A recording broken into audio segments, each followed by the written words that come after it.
जय भीम. काही लोक म्हणतात की तोंडाने बोलतात, मी म्हणतो ओमलीच्या डेटातून आवाज निघाला पाहिजे, त्याला जय भीम म्हणतात. बोला जय भीम.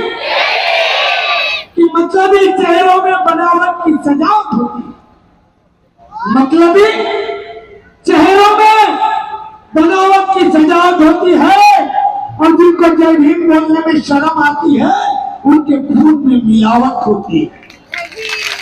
बोला जय भीम.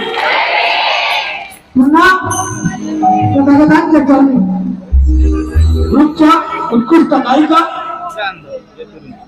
श्रद्धा अमित मॅडम यांना मी विनंती करतो की तथागतांच्या चरणी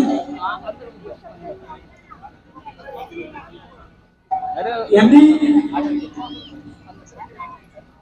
गीत सादर करावं आणि बाबासाहेबांची लेकरं दरवर्षी प्रमाणे